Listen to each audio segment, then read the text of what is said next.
Bismillahirrahmanirrahim. Assalamualaikum warahmatullahi wabarakatuh. Anda bersama saya, Ustaz Hafizi Al-Hafiz, dan insya-Allah hari ini kita akan bersama-sama membongkar di sebalik 114 nama-nama surah. Kita akan bersama-sama membincangkan surah yang ke-69 iaitu surah Al-Haqqah. Sama-sama kita dengarkan insya-Allah.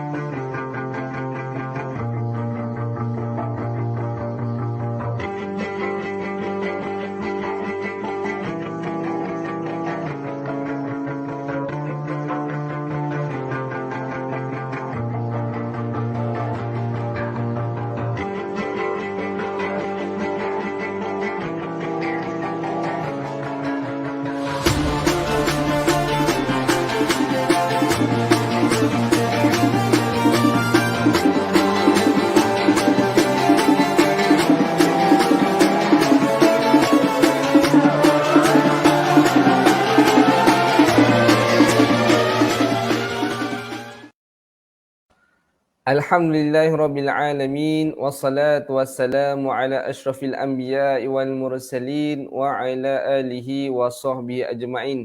Qala rabbi shrah li sadri wa yassir li amri wahlul 'uqdatam min lisani yafqahu qawli. Subhanaka la ilma lana illa ma 'allamtana innaka antal alimul hakim. Wala hawla wala quwwata illa billahil aliyil azim. Amma ba'd. Sekali lagi, Assalamualaikum warahmatullahi wabarakatuh. Apa khabar semua sahabat-sahabat syurga yang dirahmati Allah Subhanahu Wa Taala sekalian? Saya doakan mudah-mudahan anda semua yang bersama-sama dengan saya pada hari ini sentiasa berada dalam keadaan yang sentiasa dirahmati oleh Allah Subhanahu Wa Taala, diberkati kehidupan, dimurahkan rezeki dan tenang serta bahagia jiwanya sentiasa bersama dengan orang-orang yang tersayang insya-Allah. Sebelum saya meneruskan live kita pada pagi ini, mohon bantuan sahabat-sahabat.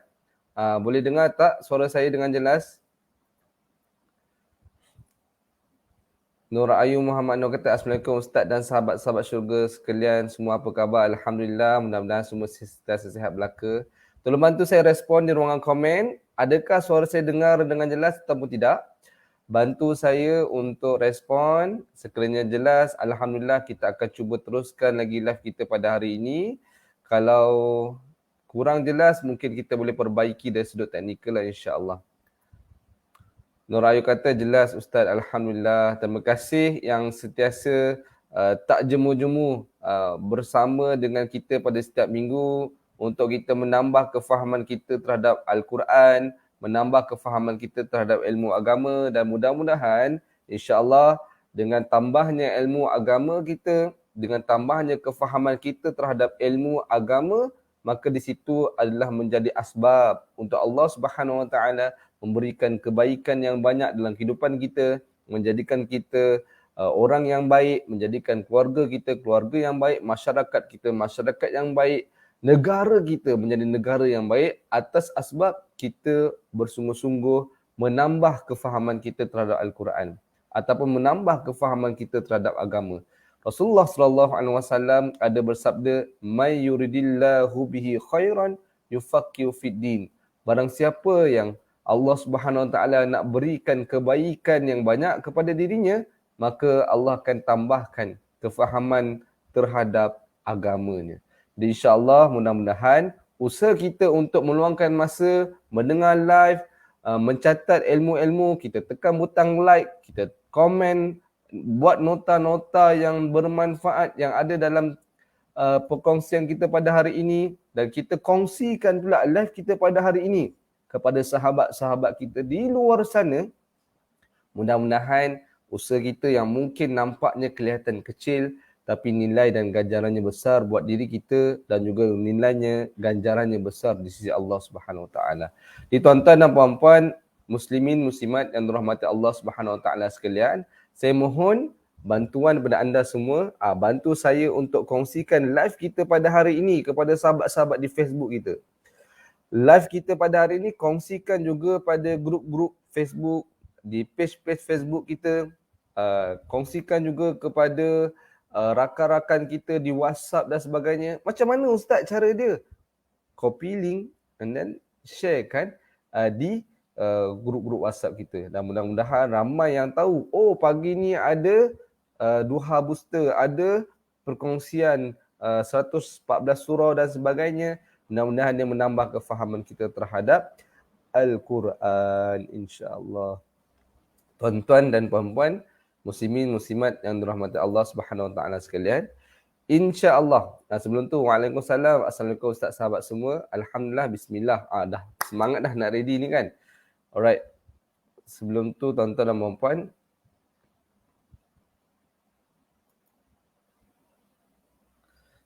okey.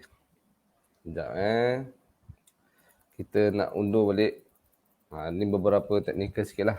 Sebelum tu, tuan-tuan dan puan-puan, sahabat-sahabat yang dirahmati Allah sekalian, bantu saya untuk terus kongsikan live kita pada hari ini.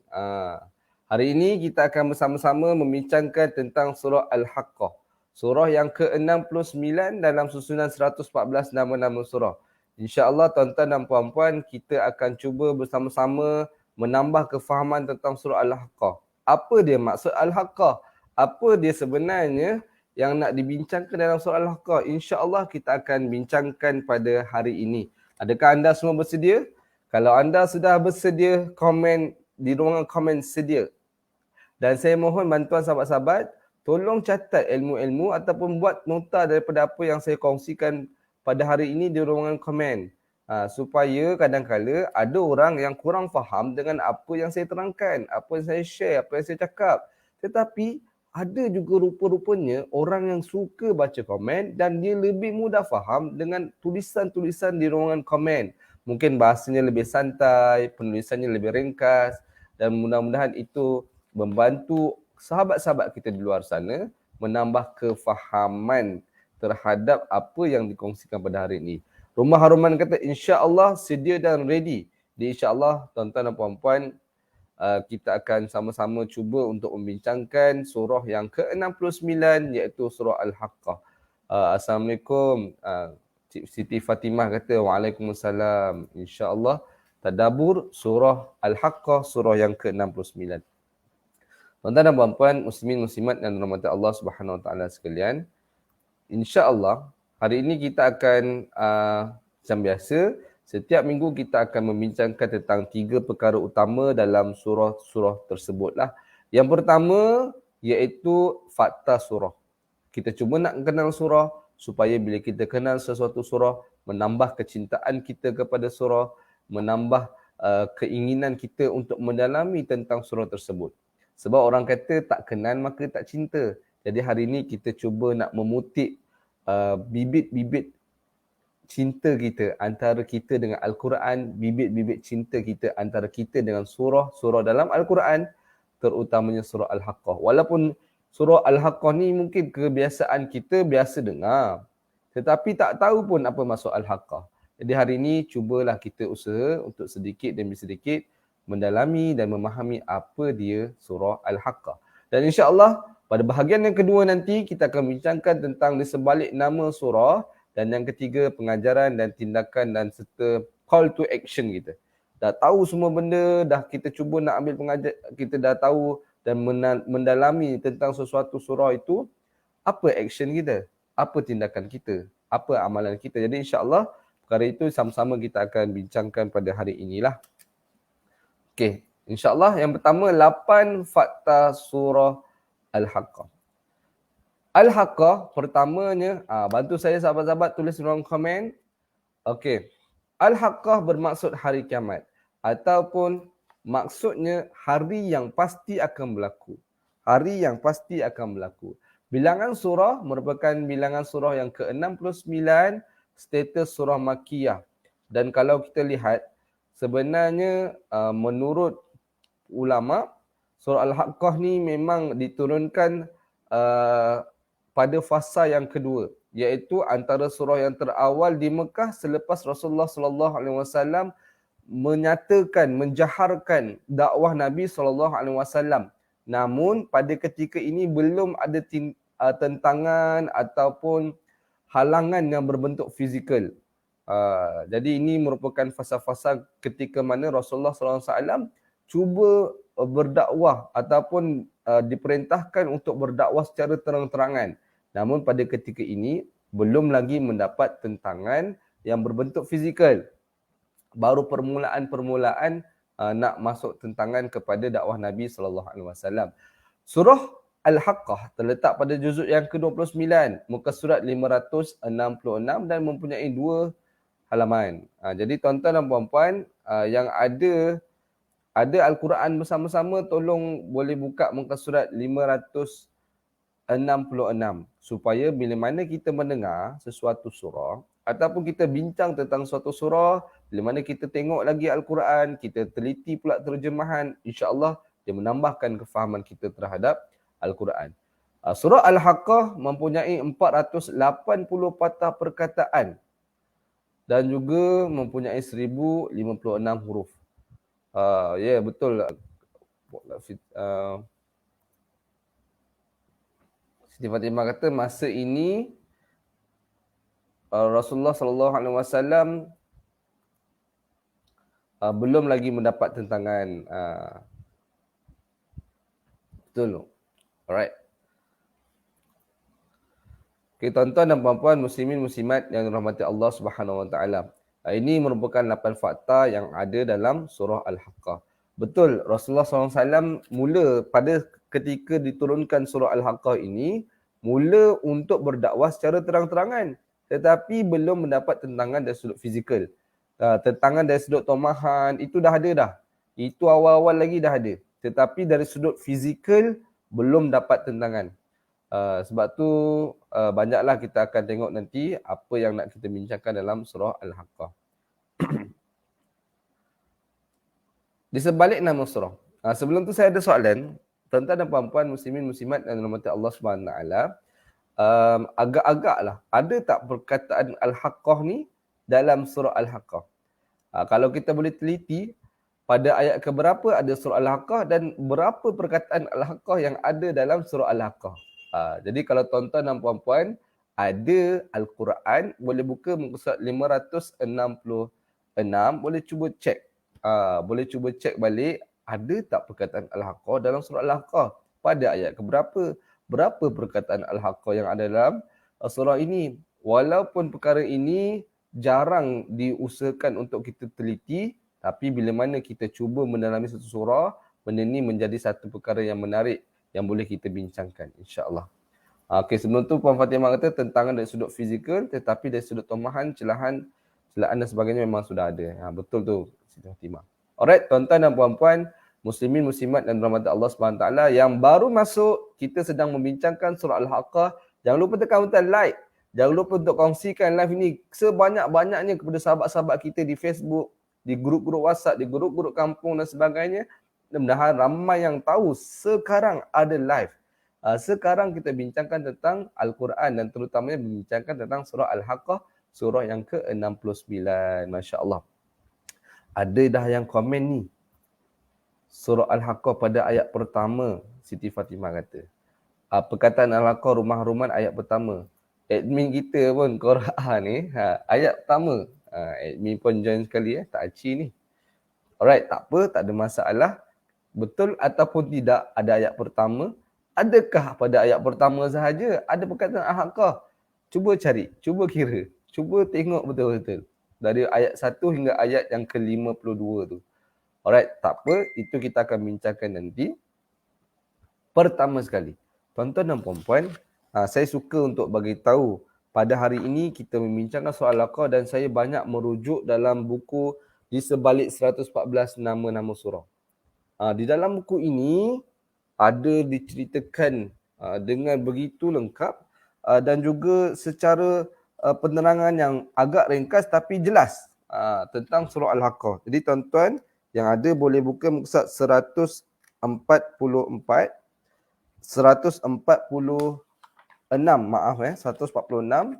surah yang ke-69 iaitu surah Al-Haqqah. Jadi apa yang surah ini dinamakan Al-Haqqah kerana dalam surah ini menceritakan tentang hari kiamat. Jadi tuan-tuan dan puan-puan, sebenarnya nama lain bagi hari kiamat selain Yaumul Qiyamah adalah Yaumul Haqqah. Dan pada ayat ketiga, Allah Subhanahu Wa Taala telah bertanya, tahukah kamu apakah dia hari kiamat? Adakah bila mana Allah Subhanahu Wa Taala menanyakan satu soalan kepada kita, bererti Allah tu tak tahu? Ataupun sebenarnya persoalan itu untuk memberitahu dan memperjelaskan lebih detail apa dia hari kiamat. Jadi itu yang kita perlu telitilah. Dalam Al-Quran banyak persoalan-persoalan yang diutarakan bukan menunjukkan bahawa itu keterbatasan ilmu Allah. Tidak. Sedangkan Allah yang menjadikan hari kiamat. Tetapi persoalan itu sebenarnya untuk menjelaskan sesuatu selepas persoalan itu. Jadi tuan-tuan dan puan-puan, sebab tu dalam Al-Quran banyak digunakan kaedah persoalan dan setiap persoalan itu ada jawapan yang perlu kita fokus. Apakah yang nak dibagi tahu oleh Allah SWT selepas persoalan itu. Jadi itu yang kita kena perhatikanlah. Banyak kaedah-kaedah soalan dalam Al-Quran dan kalau kita benar-benar menteliti soalan-soalan tersebut, apa yang hadir selepas soalan itu menjadi satu perkara yang penting. Menjadi satu arahan, perintah dan kenyataan yang perlu kita teliti. Perlu kita ambil pengajaran. InsyaAllah. Siti Fatimah kata 3 kali tak silap ayat 1 hingga 3. Tu kita tengok lagi insyaAllah. Alright, tuan-tuan dan puan-puan. Dalam buku di sebalik 114 nama-nama surah ini juga ada diceritakan dan menceritakan dalam surah ini juga diceritakan tentang kedahsyatan hari kiamat yang pertama. Yang kedua, kehancuran segala makhluk. Yang ketiga, manusia akan menghadap Allah, bertemu dengan Allah Subhanahu Wa Taala untuk dihisab. Yang keempat, diceritakan tentang berita gembira. Orang yang menerima buku catatan amalan dengan kanan-kanan. Dan juga diceritakan tentang yang kelima, berita buruk bagi orang yang menerima buku catatan amalan dengan tangan kiri. Ini 5 perkara. The main topik yang ada dalam surah Al-Haqqah. Sebab antara permulaan nanti nak menunjukkan kedahsyatannya hari kiamat. Kedahsyatannya orang yang mendustakan adanya hari kiamat. Orang yang mendustakan Allah Subhanahu Wa Taala. Orang yang menolak ajaran Nabi SAW. Nanti kita akan tengok sama-sama insyaAllah. Jadi ini 5 poin utama yang ingin dibincangkan dalam surah Al-Haqqah. Kemudian, antara objektif surah Al-Haqqah ni, tuan-tuan dan puan-puan tulisnya. Ni mungkin tak ada dalam buku kita ni. Tapi kalau boleh tulis dalam komen, boleh catat, lagi bagus. Antara objektif surah Al-Haqqah adalah untuk menyucikan Allah Subhanahu Wa Taala daripada segala tuduhan ketidakmampuan Allah Subhanahu Wa Taala untuk menghidupkan semula manusia selepas mati bagi tujuan hisab dan membuktikan keadilan Allah Subhanahu Wa Taala. Jadi penting sebab ada tomahan-tomahan, ada balasan ataupun ada satu persoalan daripada orang-orang yang tidak beriman. Dia kata, betul ke ada kehidupan selepas mati? Betul ke kita ni akan dihisap oleh Allah? Betul ke Allah tu adil? Jadi surah Al-Haqqah menjawab dan menyucikan Allah daripada segala tuduhan ketidakmampuan Allah. Dia kata, betul ke Allah tu Tuhan yang memang betul-betul hebat? Tuhan yang menciptakan segala-galanya, menguasai segala-galanya. Jadi turunnya surah Al-Haqqah bagi menyucikan Allah dari segala sifat ketidakmampuan Allah untuk menghidupkan manusia selepas mati bagi tujuan hisab dan membuktikan keadilan Allah Subhanahu Wa Taala. Okey, dalam surah dalam buku ini, kalau tuan-tuan dan puan-puan, buku di sebalik 114 nama-nama surah, ada bahagian tahukah anda? Dalam bahagian surah tahukah anda ni, surah Al-Haqqah adalah merupakan antara surah yang menjadi punca dan sebab Sayyidina Umar Al-Khattab masuk Islam. Jadi tuan-tuan dan puan-puan, bayangkan Sayyidina Umar Al-Khattab ni, dia merupakan individu yang sangat menentang Nabi SAW sebelum beliau masuk agama Islam. Menentang Nabi sehingga kan Sayyidina Umar Al-Khattab ni merupakan individu yang ingin bunuh Nabi SAW. Dia nak bunuh Nabi waktu dia jahiliah dulu. Namun bila mana turunnya ayat-ayat suci Al-Quran, nur cahaya daripada Al-Quran itu, hidayah petunjuk itu masuk ke dalam hati, antaranya dari surah Al-Haqqah ini, maka disitulah terbitnya detik-detik untuk dia mendalami ilmu Al-Quran, mendalami ayat-ayat Al-Quran, sehingga kan bila mana kita baca sesuatu ayat Al-Quran melalui hati kita, maka sejahat mana pun seseorang itu, sejahiliah mana pun seseorang itu, bila mana cahaya Al-Quran itu masuk ke dalam hatinya dengan usaha dia sendiri. Jadi kalau tuan-tuan dan puan-puan baca Al-Quran ataupun baca kisah Sayyidina Umar Al-Khattab dalam buku 114, muka surat 147 tu, menunjukkan usaha Umar Al-Khattab sendiri nak mendalami Al-Quran, nak mendapat petunjuk, nak memahami sesuatu ayat yang diturunkan. Maka di situ Allah Subhanahu Wa Taala memberikan taufik dan hidayahnya kepada Umar Al-Khattab untuk memeluk agama Islam. Jadi begitulah kita. Hidayah ni bukan sifatnya ditunggu-tunggu. Hidayah ni sifatnya adalah kita perlu usaha ke arahnya. Kita perlu berusaha untuk beramal dengan ilmu. Kita perlu berusaha beramal dengan amalan saleh. Dia jangan tunggu. Kenapa tak pakai tudung Kenapa tak tutup aurat dengan sempurna? Hidayah belum sampai. Tak, bukan macam tu. Hidayah ni perlu diusahakan. Kita perlu tambah ilmu kita bagaimana nak menutup aurat dengan sempurna. Kita perlu bersahabat dengan orang-orang yang baik. Orang-orang yang tutup aurat dengan sempurna. Baru ada environment yang baik. Usaha tu perlu datang daripada kita. Mudah-mudahan dengan usaha kita sentiasa selangkah untuk menambah ilmu, selangkah untuk berubah menjadi lebih baik, Allah mengekalkan kita dalam kebaikan.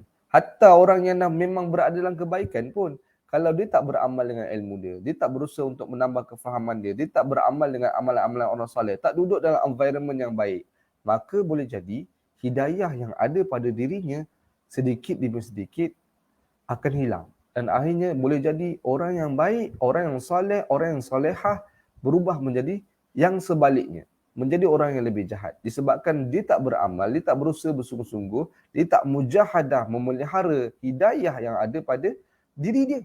Jadi sebab tu, apa yang perlu kita fahami, kita kena usaha untuk menambah kefahaman kita terhadap Al-Quran dan juga usaha untuk menambah amal saleh kita dalam setiap kehidupan kita lah, insya-Allah. Assalamualaikum Ustaz. Cikgu Rahimah Abdul Rahim kata, Waalaikumsalam Cikgu. Mudah-mudahan Cikgu Rahimah sihat sentiasa, insya-Allah. Okey. Itu berkenaan dengan apa yang boleh kita dapat daripada buku ni lah. Banyak lagi sebenarnya, saya tak sempat nak baca semua. Tuan-tuan dan puan-puan boleh dapatkan buku ni, boleh baca 146, surat 147 berkenaan dengan surah Al-Haqqah. Jadi bagi yang berminat, mungkin ada ejen-ejen kita dalam ni yang boleh bantu untuk dapatkan buku, diorang akan bagi link dan sebagainya dalam komen, tekan je link tu. InsyaAllah banyak manfaat yang anda semua boleh dapat dalam buku di sebalik 114 nama-nama surah, insyaAllah. Jadi tuan-tuan dan puan-puan, muslimin muslimat dan rahmati Allah SWT. Nama surah ini disebut pada ayat pertama, iaitu Al-Haqqah. Itu. Ada ayat pertama. Dan kita tengok juga, sebenarnya ada sahabat-sahabat kita yang tulis, bukan sahaja ayat pertama Ustaz, ada ayat yang lain. Kalau kita tengok ayat pertama, ayat kedua dan ayat ketiga. Al-Haqqah, Mal-Haqqah, wa ma adraka mal-Haqqah. Tuan-tuan dan puan-puan, kalau perasan, kita nak sikit masuk dalam ilmu tajwid sikit lah. Ha ni, pada ha ni dia ada alif yang ada macam, apa tu orang panggil?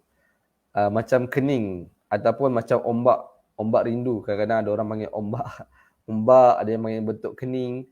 Kalau kita nampak bentuk ombak ni bertemu dengan selepas dia huruf yang ada tanda sabdu, Qaf ni ada sabdu, maka kita mesti baca dia 6 harakat. Cuba bantu saya untuk tulis kat ruang komen. Jadi tak boleh baca kurang, tak boleh baca lebih. Contoh kita baca 2 je. Al-Haqqah, Mal-Haqqah, wa ma adraka mal-Haqqah. Tak boleh. Kena panjang sikit. Al-haqqah, mal-haqqah. Dia sama kesnya dalam surah Al-Fatihah. Pada perkataan terakhir itu. Ghairil maghdubi alaihim waladdallin.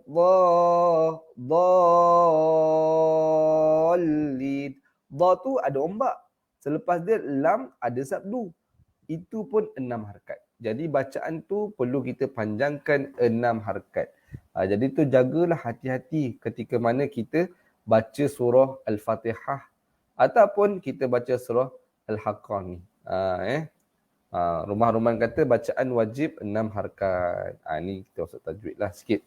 Maksudnya apa? Al-Haqqah saat yang tetap akan berlaku iaitu hari kiamat.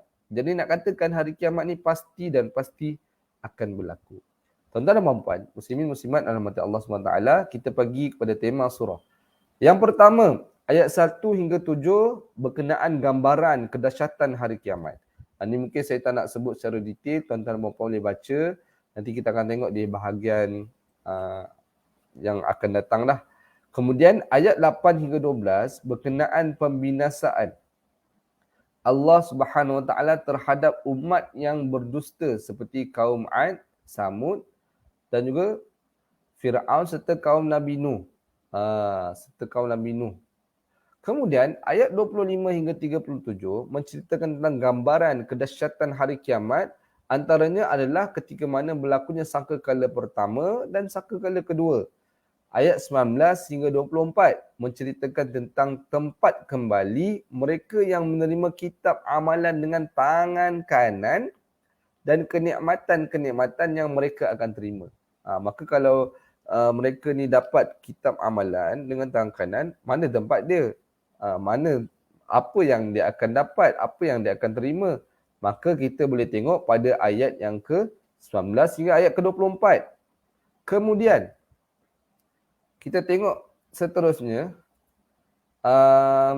ayat 25 hingga 37. Tempat kembali mereka yang menerima kitab amalan dengan tangan kiri. Tadi kanan, ini kiri pula.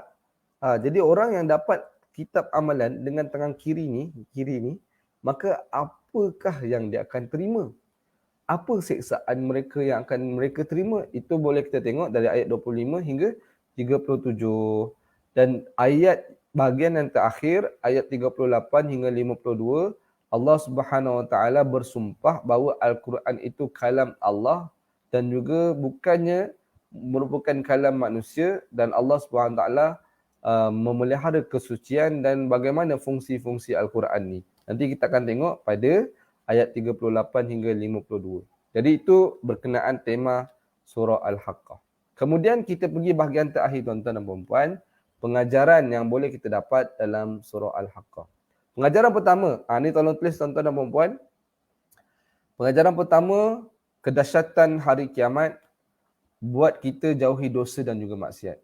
Kedahsyatan yang akan berlaku pada hari kiamat akan buat kita jauhi dosa dan maksiat. Sebelum kita pergi secara detail lagi, tuan-tuan dan puan-puan, muslimin muslimat yang dirahmati Allah Subhanahu Wa Taala, kalau kita perhatikan bagaimana hari kiamat ni akan berlaku, ketika itu yang akan berada pada dan merasai pengalaman mengalami pengalaman hari kiamat itu adalah mereka yang tidak beriman kepada Allah SWT. Mereka yang kafir, mereka yang tidak beriman kepada Allah SWT, mereka yang banyak dosa, fasik, munafik, semualah mereka-mereka yang jahat-jahat tu semua boleh merasai kedahsyatan hari kiamat. Sedangkan orang yang beriman pada Allah SWT akan dimatikan dahulu sebelum berlakunya hari kiamat. Sebab tu tuan-tuan dan puan-puan, jangan sekali kita minta untuk berada dalam ataupun nak merasai pengalaman hari kiamat tu. Jangan. Ya Allah Tuanku, banyak tentang hari kiamat yang ada dalam Quran. Bagilah aku ni pengalaman untuk merasai hari kiamat. Jangan doa macam tu. Sebab dahsyat, sungguh dahsyat hari kiamat ni, sehinggakan gunung ganang yang besar pun boleh terbang seperti bulu yang berterbangan. Gunung yang kita tengok besar tu kan, yang kuat, yang kukuh. Yang dalam Quran pun sendiri ada menyebut gunung itu menjadi pasak kepada bumi. Gunung menjadi pasak kepada bumi. Rupa-rupanya ada kajian yang mengatakan bahawa gunung itu atas tu kita nampak tinggi kan. Contoh Gunung Kinabalu pun dah 4,000 lebih meter. Itu yang di atas, yang di bawah tu jauh lebih dalam lagi. Di dalam tanah tu jauh lebih dalam lagi ke perut bumi. Sehingga kan dia memang kira macam paku kepada kita punya kerak bumi ni lah. Jadi dia memang ibarat dia memang jadi pasak. Jadi seolah-olah macam paku kepada kerak bumi ni. Sedangkan itu yang besar, yang kukuh pun boleh terbang macam macam apa? Bulu-bulu yang berterbangan saja ketika mana hari kiamat. Apatah lagi kita ni yang kecil, comel, yang halus ni kan, tak tahulah macam mana yang akan berlaku kat kita sekiranya kita merasai dan berada pada kedahsyatan hari kiamat ni lah. Tuan-tuan dan puan, boleh tulis pengajaran pertama dalam surah Al-Haqqah, kedahsyatan hari kiamat, buat kita jauhi dosa dan maksiat. Tuan-tuan, kita tengok dalam ayat pertama hingga ayat ketujuh ni ada diceritakan tentang beberapa kaum yang mendustakan hari kiamat. Macam mana dalam ayat keempat, Allah Subhanahu Wa Taala berfirman, "Kadzabat Thamud wa 'Adun bil qari'ah." Kaum Samud dan kaum Ad telah mendustakan hari kiamat yang menggemparkan dan mengharukan itu. Bil qari'ah. Qari'ah ni kita pernah dengar kan surah Al-Qari'ah. Surah Al-Qari'ah. Al-Qari'ah ni maksudnya hari yang menggemparkan, hari yang sangat dahsyat. Al-Qari'ah juga hari, maksudnya hari kiamat lah. Al-Qari'ah juga nama lain bagi hari kiamat. Hari kiamat ni banyak nama dia. Al-Haqqah pun tadi kita dah jumpa. Nama lain hari kiamat. Al-Qari'ah pun nama lain bagi hari kiamat. Nanti banyak lagi nama-nama lain yang merujuk kepada hari kiamat. Kaum Samud, kaum Ad yang mendustakan hari kiamat. Apa yang berlaku kepada mereka? Kita tengok dulu ayat yang kelima. Fa'amma Thamudu fa'uhliku bit-taghiyah. Ayat kelima dalam surah Al-Haqqah ini maksudnya maka masing-masing menerima azabnya di dunia. Adapun Samud, iaitu kaum Nabi Saleh, dibinasakan dengan petir yang melampau dahsyatnya. Bayangkan kaum Nabi Saleh, iaitu kaum Samud, diazab dengan petir yang sangat dahsyat. Sebab apa? Mereka mendustakan. Mereka tak percaya dengan hari kiamat. Begitu juga kaum Ad. Kaum Ad pada ayat yang ke-6. Wa amma 'adun fa'uliku birihin sarsarin 'atiyah. Ayat ke-6. Adapun kaum Ad, iaitu kaum Nabi Nuh, kaum Nabi Hud, maka mereka telah dibinasakan dengan angin ribut yang sangat kencang, yang melampau kencangnya. Walaupun kaum Nabi Hud ni kan, kaum Ad ni, Allah bagi dia kelebihan. Dia mampu untuk menjadikan gunung kan diukir cantik menjadi rumah.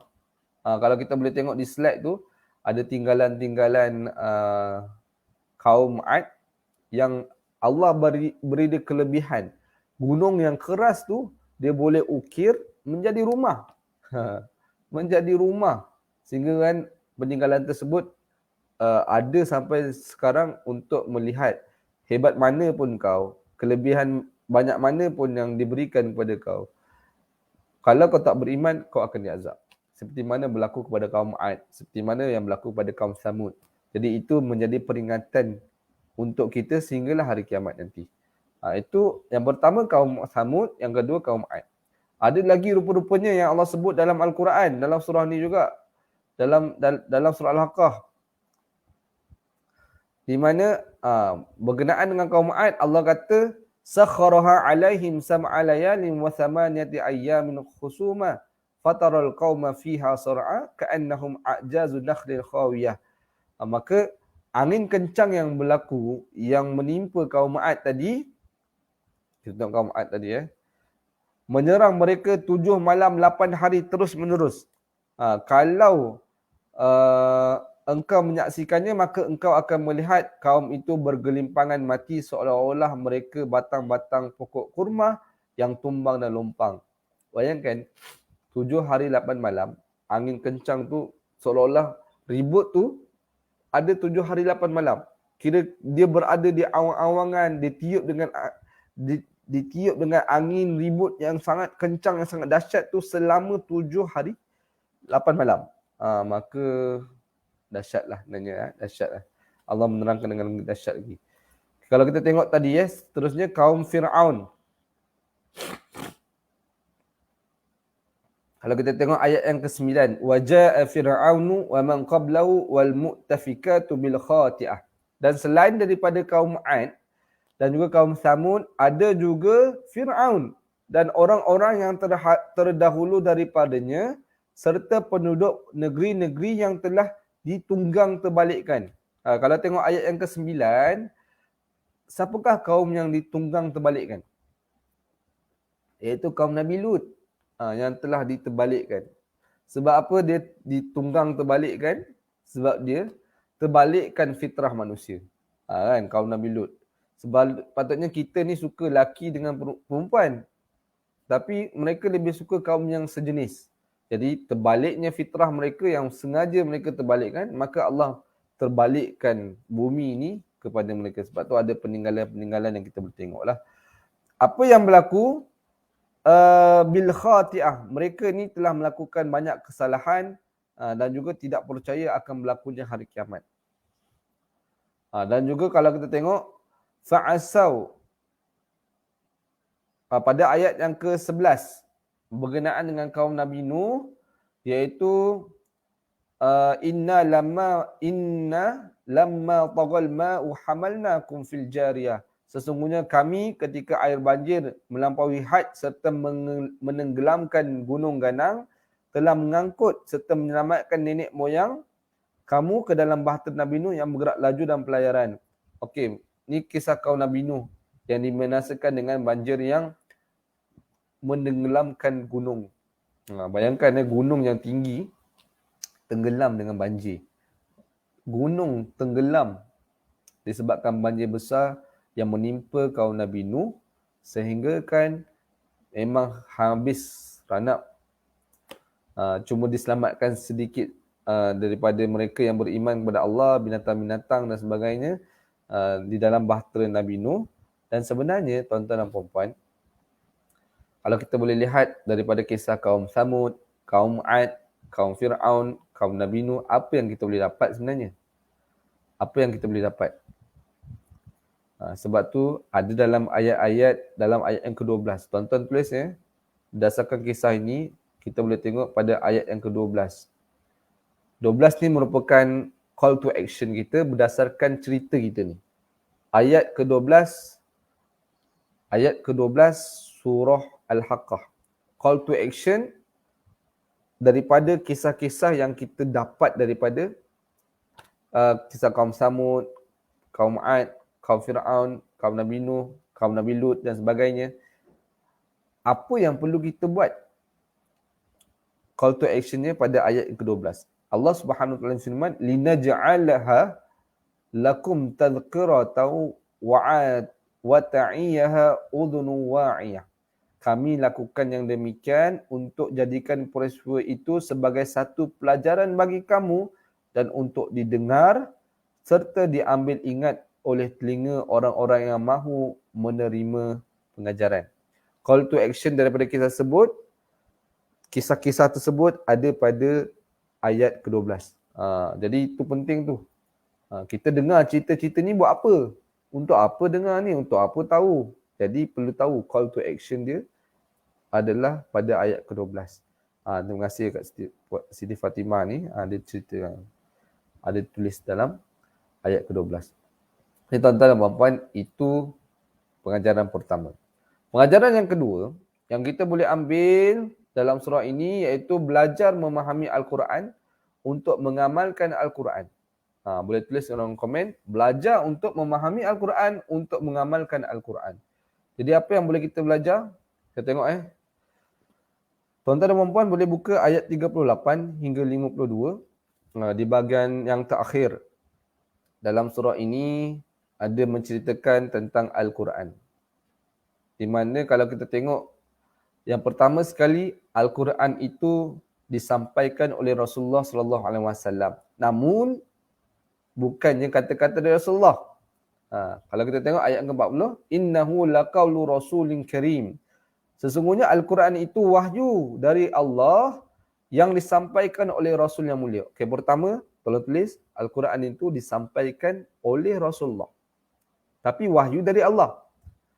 Disampaikan oleh Rasulullah, tapi wahyu dari Allah. Yang pertama. Yang keduanya kita boleh tengok, Al-Quran itu bukan syair. Pada ayat yang ke-41, وَمَا هُوَ بِقَوْلِ شَاعِرٍ قَلِيلًا مَا تُؤْمِنُونَ. Dan bukanlah Al-Quran itu perkataan penyair sebagaimana yang kamu dakwakan, tapi sayang amatlah sedikit dari kamu yang beriman. Ada orang tuduh Rasulullah ni yang mencipta Al-Quran tadi. Jadi Allah jawab, Rasulullah hanya menyampaikan Al-Quran. Bukannya dia yang buat Al-Quran tu. Bukan kata-kata dia. Wahyu dari Allah. Lepas tu orang kata ini mesti syair ni. Sebab orang Arab ni memang terkenal dengan kata-kata indah je. Itu syair. Ini banyak penyair-penyair ni. Dia kata Al-Quran ni syair je. Sebab indah bahasanya dia kan. Tapi Allah jawab, وَمَا هُوَ بِقَوْلِ syair. Al-Quran bukannya syair. Pada ayat 41. Yang ketiganya, Allah bagi tahu juga, ada kata tuduh lah ni macam-macam kan. Al-Quran itu bukan kata-kata sihir. Wala biqauli kahin. Ayat 42. Wala biqauli kahin qalilan ma tadhakkarun. Maksudnya apa? Dan bukanlah Al-Quran itu perkataan seorang pawang. Ahli sihir lah, sebagaimana yang kamu katakan. Tapi sayang. Banyak tapi sayang tu amatlah sedikit kamu mengambil peringatan. Rupa-rupanya dalam ayat sama kan, dituduh macam-macam. Al-Quran ini sihir, Al-Quran ini syair, dituduh pula Al-Quran ini ciptaan Nabi Muhammad. Kalau kita tengok, amatlah sedikit yang beriman, amatlah sedikit yang mengambil peringatan. Sebab apa tuan-tuan dan puan-puan, Al-Quran ni memang Allah dah sediakan untuk kita. Dan sebab tu betul tu Nur Hasni Idayu Abu Osman kata sesiapa pun tidak mampu mengubah konten Al-Quran. Betul. Sebab mana pun kita, sepuitis mana pun perkataan dan bahasa kita tak akan mampu mencipta ayat yang sama macam Al-Quran. Sebab tu dalam Quran sendiri Allah mencabar banyak kali. Kalau mampu kau buatlah satu surah yang sama macam Al-Quran. Buatlah satu ayat yang sama macam Al-Quran. Kamu pasti takkan mampu.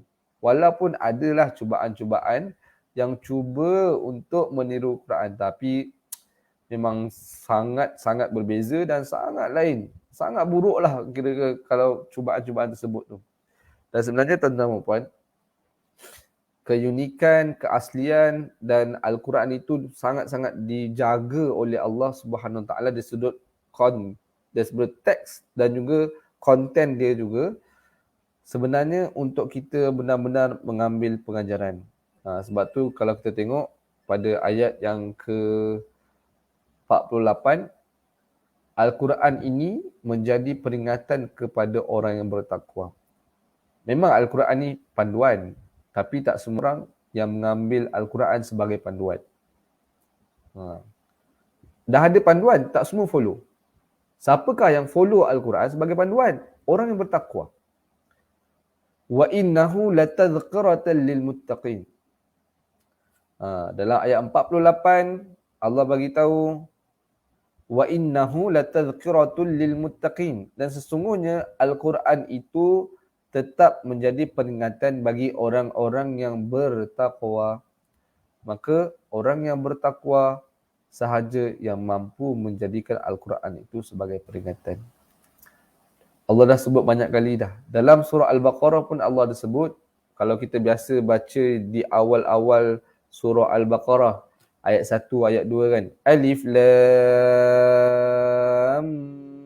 mim. Dzalikal kitabu la raiba fih. Lepas tu apa dia? Hudal lil muttaqin. Apa maksud dia? Maksud dia apa? Alif lam mim. Dzalikal kitab la raiba fih. Al-Quran adalah kitab yang tiada keraguan. La raiba. Tiada keraguan padanya. Hudal lil muttaqin. Menjadi petunjuk kepada mereka yang bertakwa. Menjadi petunjuk bagi mereka yang bertakwa. Jadi tuan-tuan dan puan-puan, usahakan diri kita sebaik mungkin, sesungguh mungkin untuk menjadi orang yang bertakwa. Tuan-tuan nak tahu bagaimana ciri-ciri orang bertakwa? Tuan-tuan baca ayat 1 hingga ayat ke-5 surah Al-Baqarah. Ayat 1 hingga ayat ke-5 baca surah Al-Baqarah. Saya nak terangkan panjang nanti. Tuan-tuan boleh buat research, boleh buat study sikit ayat 1 hingga 5. Siapakah dia ciri-ciri orang bertakwa, dan sekiranya kita usahakan untuk beramal dengan amalan-amalan yang ada pada ayat 1 hingga 5 surah Al-Baqarah ni, insya-Allah kita sedang menuju ke arah menjadi orang yang bertakwa, yang boleh memanfaatkan Al-Quran menjadi sebagai satu peringatan dan juga panduan dalam kehidupan kita, insya-Allah. Saudah Iqra bacalah kata, ayat Quran ini menjawab segala tuduhan orientalis barat yang kata rekaan Nabi, yang kata Quran ni rekaan Nabi Muhammad. Banyak Allah siap-siap jawapan dalam Quran. Ya, Allah memang dia dah bubur jawapan dah dalam Quran. Menjawab setiap persoalan. Dia dah tahu, seolah-olah dah tahu dah orientalis barat nak pertikai apa kan. Jadi jawapan semua dalam Quran. Jadi siapa yang meragui Al-Quran lagi, Allah alam lah. Kita harap dengan kita mendalami setiap ayat, maksud terjemahan Al-Quran ni menambah keyakinan kita lagi untuk benar-benar baca Al-Quran, usaha untuk belajar Al-Quran, faham Al-Quran, nak amalkan Al-Quran, nak sebarkan ilmu Al-Quran. Tuan-tuan dan puan-puan, tugas menyampaikan Al-Quran ni bukan tugas saya seorang, bukan tugas ustaz-ustaz, ustazah-ustazah saja. Tugas kita semua tuan-tuan dan puan-puan. Kita orang Islam, kita nak ilmu Al-Quran, ilmu agama ini difahami, dihayati sampai ke dalam hati setiap manusia yang berada di sekeliling kita dan semua manusia yang ada di dunia ni lah, terutamanya yang berada di Malaysia. InsyaAllah, itu azam kita tuan-tuan dan puan-puan. Mudah-mudahan ramai orang yang hidupnya kembali kepada Al-Quran, kembali kepada agama Islam yang sebenar, insyaAllah. Jadi tuan-tuan dan puan-puan, inilah mungkin kesimpulan dia. Al-Quran itu daripada Rasulullah, Al-Quran itu kan syair, Al-Quran itu bukan kata-kata sihir, Al-Quran itu menjadi peringatan kepada orang yang bertakwa. Jadi kesimpulan dia untuk hari ini, peringatan ataupun tindakan kita yang pertama, jauhi dosa dan maksiat bila mana kita melihat dan meneliti dahsyatnya hari kiamat. Jadi yang pertama. Yang keduanya, belajarlah memahami Al-Quran untuk kita mengamalkan Al-Quran dan memperjuangkan Al-Quran, insya-Allah. Jadi saya rasa itu saja tuan-tuan dan puan-puan. Yang baik itu dari Allah SWT, yang kurang, yang lemah atas kelemahan diri saya sendiri. InsyaAllah pada minggu hadapan kita akan sama-sama meneruskan perbincangan kita untuk surah yang seterusnya. Nak tahu apa surah seterusnya? Surah yang ke-70. Agak-agak apa surah yang ke-70 Surah yang ke-70 adalah surah Al-Ma'arij. Best juga surah Al-Ma'arij ni. Nak tahu apa maksud Al-Ma'arij dan apa perbincangan surah Al-Ma'arij, insya-Allah kita jumpalah pada minggu hadapan, masa yang sama, hari yang sama, dan jangan lupa untuk anda semua sebarkan dan sharekan live kita pada hari ini kepada sahabat-sahabat yang lain. Mudah-mudahan ramai lagi yang mendapat manfaat. Wallahu alam, yang baik itu daripada Allah SWT, yang kurang atas kelemahan diri sendiri. InsyaAllah kita jumpa lagi pada minggu hadapan. Assalamualaikum warahmatullahi wabarakatuh. Bismillahirrahmanirrahim. Assalamualaikum warahmatullahi wabarakatuh. Betulkah Al-Quran ini mudah untuk kita baca, kita faham kita hafal dan juga kita amalkan. Buktinya ada dalam surah Al-Qamar, Allah Subhanahu Wa Taala ada menyebut walaqad yassarnal Qur'ana lizikri fahal min mudakkir, dan demi sesungguhnya kami telah memudahkan Al-Quran untuk menjadi peringatan, dan maka adakah sesiapa yang daripada kamu mahu mengambil peringatan dan pengajaran daripadanya. Dan sebenarnya ayat ini diulang sebanyak 4 kali dalam surah Al-Qamar, iaitu pada ayat 17, ayat 22, ayat 32 dan ayat 40. Dan Allah menceritakan ayat ini selepas Allah menceritakan kisah umat-umat terdahulu dalam surah ini melalui kisah Nabi Nuh, Nabi Hud dan juga Nabi Saleh. Daripada ayat ini, Dr. Salah Abdul Fattah Al-Khalidi ada menyebut, sesungguhnya Al-Quran telah dimudahkan untuk kita baca, kita faham dan juga kita hafal. Sesungguhnya apabila ada manusia yang tak ambil pun pengajaran daripada anugerah Al-Quran ini, sebenarnya merekalah orang-orang yang sangat rugi yang akan dipertanggungjawabkan tentang perkara ini. Jadi sebenarnya Al-Quran ni mudah ataupun susah untuk kita baca, tadabbur dan amalkan? Jawapannya, Al-Quran ini mudah untuk kita belajar, baca, hafal dan fahaminya. Buktinya sudah jelas dalam ayat ini, dan usahanya tinggal kita sahaja untuk benar-benar berusaha untuk memahami, membaca dan amalkan Al-Quran. Moga Allah redha dan berikan kita semua syurga, insya-Allah.